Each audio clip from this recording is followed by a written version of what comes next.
All right, welcome to part 4 of the pandemic preparedness course at biodefense.com.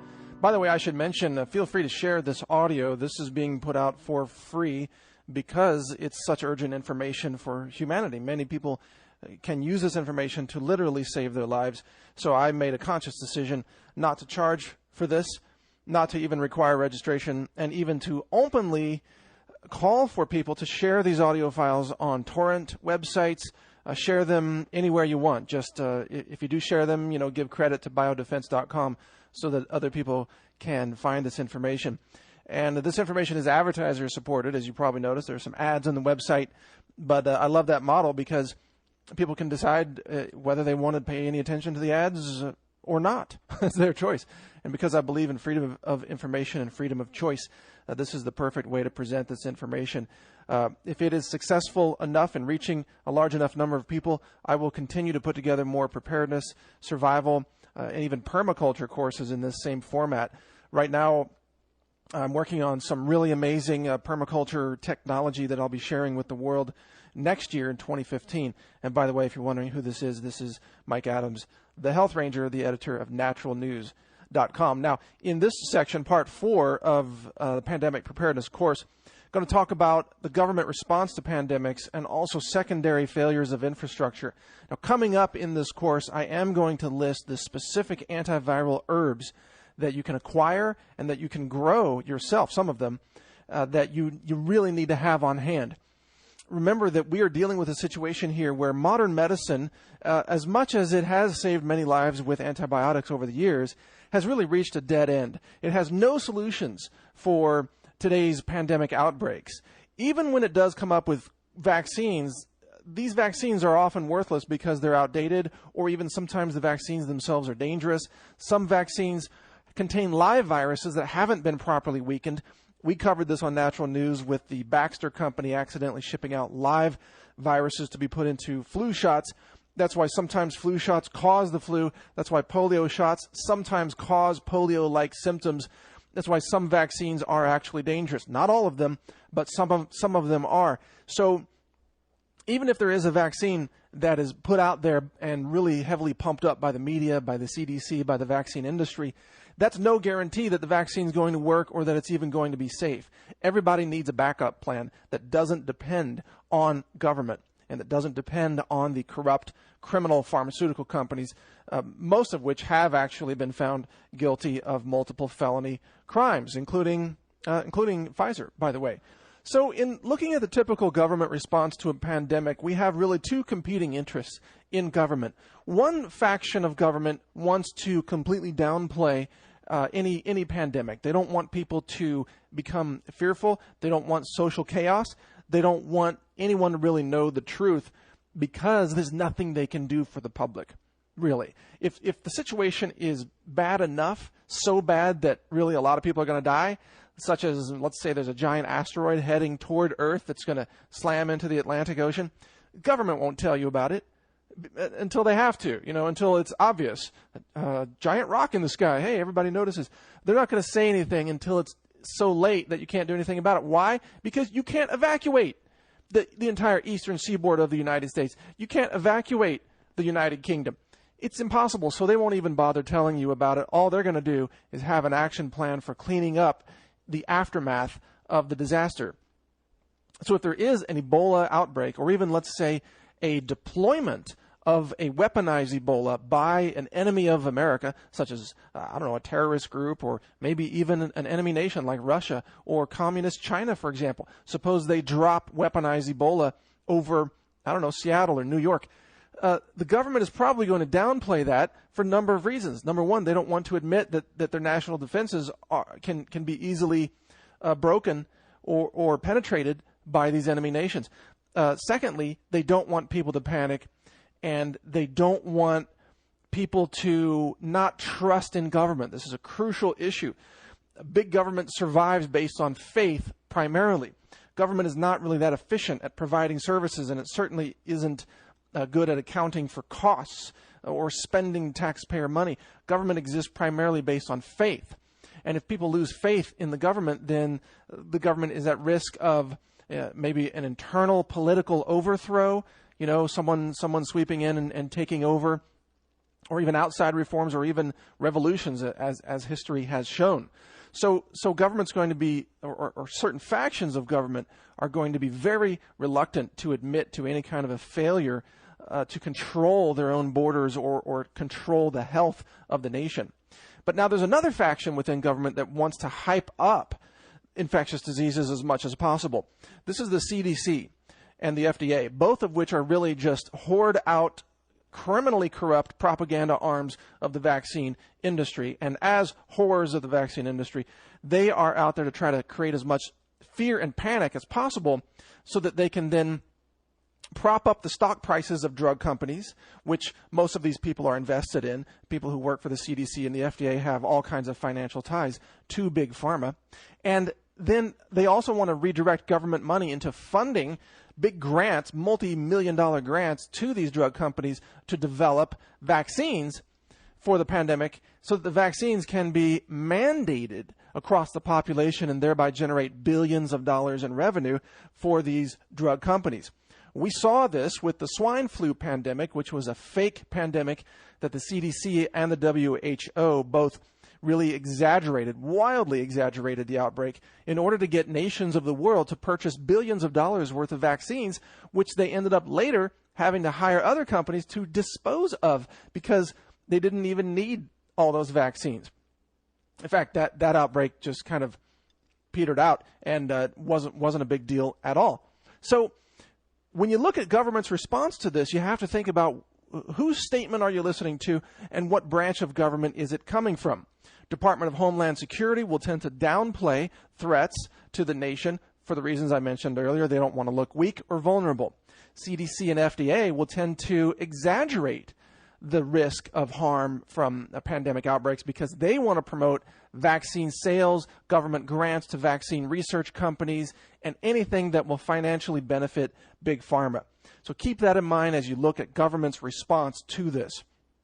Now, the most important thing to keep in mind here is that big government is interested in the survival of only one thing: big government. Now, this is true of really any institution. A university, for example, is primarily interested in the survival of the university, not of its students or teachers or staff. A government is interested in the survival of itself, not the survival of its citizens, which can be easily, replaced in any nation in the world. There are plenty of citizens, but the government itself must remain intact. So the number one priority of the United States government is to preserve the continuity of government. And for this reason, there are all sorts of plans in place for government officials to go deep underground into literal underground bunkers and survive anything: a nuclear attack, a giant meteor slamming into the planet, a massive solar flare, grid down scenario, or even a big pandemic outbreak. And I always find it hilarious how the mainstream media will tend to depict preparedness citizens as kooks and wackos and tinfoil hat people when they have their own private bunkers. Meanwhile, President Obama has the biggest bunker of all. The government has all kinds of bunkers, underground cities.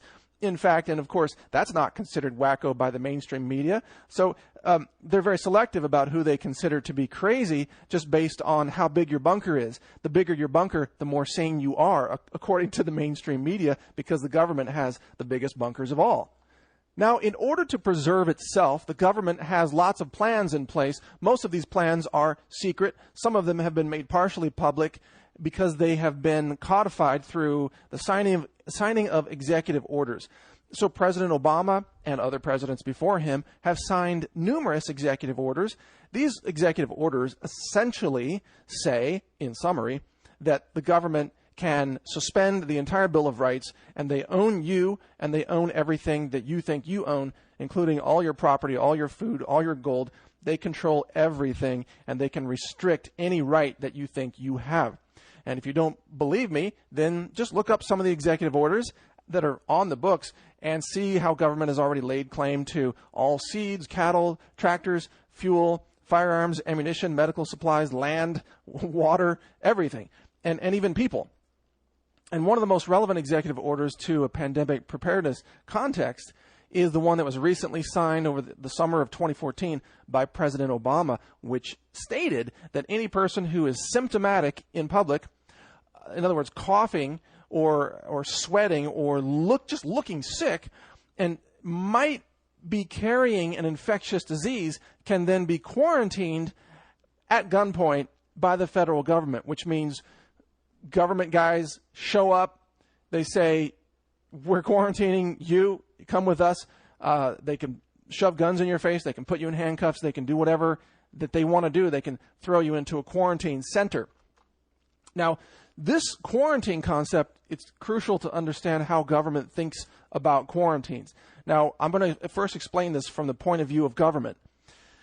Let's say that government is wonderful, and they're all angels, and they just want to help humanity. Even from that perspective, if you have a nation of over 300 million people like we have in the United States, and you have a combination of big cities and small towns, rural and urban areas, if you start to see an outbreak of Ebola in one area, let's say one city, let's pick a city, Nashville, Tennessee, just picking a random city here. If they see an outbreak happening in Nashville, what are they going to do? They're going to quarantine Nashville. They're going to shut that city down for the right reasons. This is actually the humanitarian justification that they will give you, and I can't say that I disagree with it. If there's an outbreak in Nashville or any other city, and it's isolated to that city, then what government has to do for the protection of everyone else around the country is to really lock down that city by force, and that's exactly what they will do. They will create a military barrier around the city of Nashville. They will close down all flights. They will cancel the airspace. Anybody that tries to get in and out of there could be shot down by a military, an F-16 that's tailing you. And believe me, the F-16 can very easily catch your Cessna 172. So you will be shot down if you try to escape the city in your private airplane. You will also be hunted down if you try to escape the city on foot, motorcycle, hiking, horseback, whatever the case may be. Unless you know some secret tunnels out of Nashville, your chances of getting out of Nashville are pretty darn slim. Now, the government's going to quarantine cities like that experience outbreaks to the extent that they can manage them. But if the outbreak continues to explode and multiply, they're not going to be able to quarantine Nashville and, let's say, Los Angeles and San Diego and Boulder, Colorado. It's just not going to work. Or Denver, forget it. At that point, it's hopeless. At that point, the government really can only invoke sort of a cleanup aftermath kind of strategy, even if they want to just help people. Now, the sad reality of the situation is that there won't be enough medical supplies to go around. There won't be FEMA helpers to come around and rescue you. There won't be enough water supplies and food supplies to go around. They simply don't exist. FEMA couldn't even handle one hurricane in New Orleans, much less pandemics spreading through every major city around the world. So at that point, what the government's going to focus on is its own survival while just trying to prevent the nation from collapsing into a total runaway Mad Max scenario. And to do that, they're going to have martial law declared and in place. And people who cause trouble in these scenarios will be shot on sight. Now, we've already seen this in West Africa, where the military has taken control in some countries. Martial law is in place. Residents have been told to, quote, shelter in place. Stay in your home for the next 3 days, 4 days, 5 days. If you come out, you're going to be arrested or maybe even shot, or even worse, you're going to be thrown in the quarantine with people that we know have Ebola, meaning you'll probably get it too, and you'll die in quarantine. Now, I know this all sounds a little harsh to people who aren't used to dealing with reality, but this is exactly what is happening in West Africa right now, and if it spreads to the United States, everything that I've just described here is already on the books. It's already in the plans that the federal government has in place. And most people, most citizens, because they have not prepared, they're going to add to the burden of the crisis. Most people who live in cities, most Americans, let's face it, are really clueless about the potential of this to happen in America, or even the inevitability of a pandemic virus sweeping through the human population across the planet. People, by and large, don't prepare. So they don't have extra water, they don't have extra food, they don't even have a flashlight in most cases, which I found just astonishing because I carry a flashlight with me everywhere I go. I mean, absolutely everywhere, especially if I'm traveling by air or visiting some other city where I don't live, I'm going to have a flashlight with me. People just aren't prepared. So they become a burden, they become a crisis. And the government simply does not have the resources or the manpower or even the willingness actually to help every single person in the nation who is part of that crisis. It's impossible. You could even call in the United Nations, as Obama might be tempted to do. United Nations is going to be busy dealing with the pandemic over in Europe or other countries. Forget it. There is no helper that's going to just come along and solve these problems. The truth is that you're going to have to solve your problems yourself. You won't be able to depend on dialing 911. You won't be able to depend on FEMA coming along and helping you. They're more likely to throw you in a FEMA camp with infected patients than anything else. You might be able to depend a little bit on your local state guard or national guard. Those tend to be good men and women who are trying to do the right thing, but they're going to be short-staffed as well. And many of those people are going to be AWOL, trying to stay home and protect their families. So you can't depend on the infrastructure. You might not even get water out of the city water supply. You're not going to be able to probably get food at your local grocery store. You may not be able to get cash out of the ATM. You may not be able to drive anywhere because it's going to be a little bit of a Mad Max scenario on the roads. You might get hijacked. You might get robbed or looted or who knows what. Depends on what level of civil behavior is in place in the area where you live. So what can you depend on? You can depend on your neighbors. You can depend on your family members. You can depend on your close friends. You might be able to depend on your local sheriff's office. Small towns are going to be great places to ride this thing out because small towns will tend to bond together and have a mutual defense and a mutual agreement for survival. There might be barter situations set up. There might be emergency medicine available in a local small town. Usually small town sheriffs are pretty good people who are just trying to keep the peace and maintain order. You may even help contribute to that, if possible, through donations of supplies or volunteering your time. So there are a lot of good people all across America who will try to maintain order, but in a big city, they're going to tend to be dominated by armed gangs, such as Los Angeles or, let's say, East St. Louis, for example, or Chicago, Detroit. Forget it. It's not going to be a place for survival. It's going to be a place to evacuate or die. So get into a small town if you can. Get out into the country if you can. Practice self-reliance. Teach yourself the skills that you need to survive on your own so that you can make it through this time when the government is not going to be able to have a sufficient response to help people, even if the government wanted to. All right? So it doesn't even matter if you believe the government is good or if you believe the government is inherently evil. Either way, they don't have the resources to help you, even if they want to. We saw this with Superstorm Sandy on the eastern seaboard a couple of years ago. We've seen it in every major disaster. The government is completely overwhelmed and really unable to help very many people at all. So those who depend on government are really, they're playing Russian roulette with their lives. Now, where government really becomes a threat to public health is if they decide to run around and start mandating vaccines. This is where they're going to meet a whole lot of resistance because there's a whole lot of people out there, including myself, who are not going to voluntarily roll up our sleeves and say, yeah, inject me with some weakened Ebola viral strain. That's not going to happen. Now, I know there are some vaccines under development that aren't using actual viral strains from Ebola. They're based on a different technology, so they don't really inject you with Ebola DNA fragments.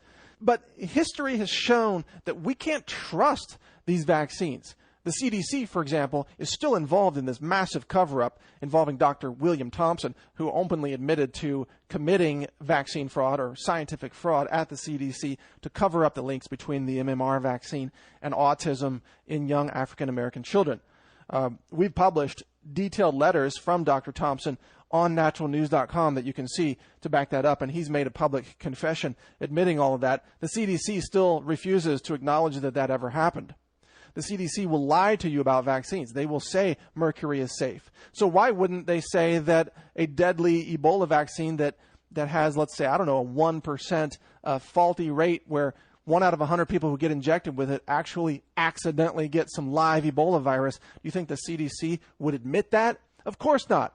So if you allow yourself to be injected with an Ebola vaccine, you are rolling the dice on your life. You're putting your life in the hands of the CDC, which is a criminal-minded, wholly corrupt, mafia-style organization. I mean, they fund scientists that have been on the FBI's most wanted list who are engaged in money laundering and massive scientific fraud. I mean, their scientists knowingly harm little black babies, and they've done it year after year after year. They know it. They're criminals, okay? That's who runs the CDC. That's who's in that organization. Only every once in a while does a whistleblower go public with some truth about the CDC and wake people up. And usually the mainstream media completely refuses to cover that. So if you are, in effect, agreeing to allow yourself to be injected with a vaccine that the CDC says is safe, then you're putting your life at risk. There's no other way to say it. Now, you might be lucky. You might be lucky and not be harmed by it. You might be really lucky and somehow the vaccine actually works. You might be unlucky and just die from the vaccine. So there's going to be a lot of resistance to that, especially if the vaccine hasn't undergone clinical trials, which is almost certainly going to be the case. The CDC, the vaccine companies, they already have complete legal immunity from faulty products. That was an act of Congress. So they have no liability whatsoever if their product kills people. You understand this, right? The Vaccine Injury Compensation Program has given them complete legal immunity. So if they have a faulty product that kills you or kills your child, they say, well, oops, it's your fault. We have no liability. That's the vaccine industry. That's the way it exists right now, today. So they're not going to have time to test the vaccine. They're going to roll it out as an experimental vaccine where you are the guinea pig. The public will be the guinea pigs on this. And they could at some point say everybody has to take the vaccine. And if you haven't had the vaccine, well, you can't open a bank account, or you can't use public transportation, or you can't fly on an airplane, or you can't even conduct a financial transaction or use your credit card. They could use all kinds of methods to shut you down, shut down your life if you don't agree to have that vaccine. And that, if that happens, that's going to be a very tenuous situation. I can guarantee you there are going to be a lot of people in America who are not going to be happy with that situation. They don't trust the CDC. They don't trust the vaccine companies for good reason, but they honor the Bill of Rights. They honor their individual liberties and freedoms, and they're not going to allow a medical dictatorship to tell them what they can and cannot do. So you can expect a lot of resistance if that situation ever comes to pass, which hopefully it won't. We would hope that if there is an experimental vaccine available, that the government would have the sense to say, well, it's voluntary only. Anybody who wants the vaccine can get it, but we're not going to force it on people. In that case, I'm okay with that, because people who line up to be injected with an experimental Ebola vaccine, probably not the smartest people on the planet in the first place. So if they want to be their own human guinea pigs, then let them do that. That's their choice. It's not my place to interfere with it. But for the rest of us who don't want to die at the hands of the CDC, well, we would rather say no. After all, shouldn't we have a choice in whether we want to take that risk, since it's an experimental medicine? Now, by the way, if the government really does come along and say, you have to take the vaccine, you have to be injected with it, if that happens, make sure you come back to this website, BioDefense.com, because I will give you extremely valuable strategies that can bolster your defenses against the vaccine, even if that vaccine contains live viruses. There are many people who survive exposure to Ebola. It's possible. It's doable. Your own immune system is a miracle of nature, and it has great potential to keep you alive. On top of that, there are other things that you can do to bolster your immune support in anticipation of being forcibly injected, so that you can vastly increase your odds of surviving a mandatory vaccination program. I'm not saying that you should agree to be vaccinated, but hey, if 12 guys show up your door at gunpoint, like they did following the Boston Marathon, where they marched these families out of their own homes in violation of the Fourth Amendment, but if these guys show up with guns and say, you come out of the house, you get on the street, you're going to be vaccinated right now, what are you going to do? You going to argue with them? No, they're using gunpoint medicine at that point. You have no choice but to comply or be shot or arrested. So, of course, you're going to comply. You're going to get injected. There are things that you can do before that injection and after that injection to shore up your defenses to vastly improve your odds of surviving that vaccine. And those are things that I will give you here on BioDefense.com. These are urgent strategies that the public needs to know. So no matter what the scenario, you're going to be covered. You're going to have some tactics that you can use to enhance your immune function and increase your odds of survival. And that's the whole point of this course, to help more people survive no matter what scenario comes along.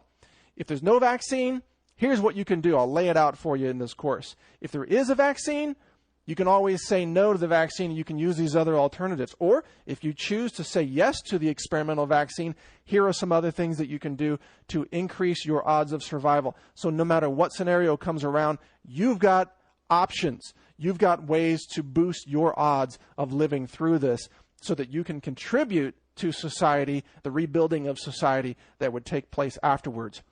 I'm a big believer in the long-term survival of the human race, although I think humanity has a lot of lessons to learn, and some of these lessons are going to be very difficult for people to grasp and for societies to really learn. But I'm a big believer in optimism for humanity. I know that we're going to make it through these things, even if let's say 25% of the world population dies from something like this. Well, there's still 75% left remaining. How do we then give that 75% the information and the tools and the resources they need to rebuild society, to make a stronger society, to continue to innovate and move forward for humanity so that we can actually one day get off this planet and, have redundancy for human survival. Those are the kinds of things that I think about. But to get off the planet, we have to survive the pandemic that is coming, which has been caused by our own actions. We humans have created the superbugs through the abuse of antibiotics. We humans have created the imbalance in the global ecosystem by poisoning our environment, flushing poisons down the drain into the oceans, destroying ocean life, destroying the ecosystem, cutting down the rainforest, destroying the diversity of life that exists on our planet, spraying poisons, genetic pollution through GMOs, glyphosate chemicals that cause cancer at parts per billion concentrations, spraying pesticides and herbicides all over our food, putting synthetic chemicals into foods and medicines and personal care products and home construction materials. We humans have poisoned our world. We have caused the imbalance that is now Mother Nature's payback in the form of infectious diseases. So if you really want to know where all this comes from, it comes from us. We humans have poisoned our planet, and now we are paying the price for it with imbalance in the ecosystem that is expressed in the form of infectious disease. So we are the source of the pandemics. So don't let anybody tell you, oh, it came from monkeys. No, we are the source. We're the ones who poison the planet. So by destroying the ecosystem, we've allowed them to explode. And by living and promoting immunosuppressive lifestyles across the human population, we have created the perfect storm for a pandemic to come through and wipe out a significant portion of humanity. Again, I pray that doesn't happen, but if it does, this is where you're going to get information that can help save your life. So keep checking in with BioDefense.com, and thanks for listening today. My name's Mike Adams, the Health Ranger of naturalnews.com.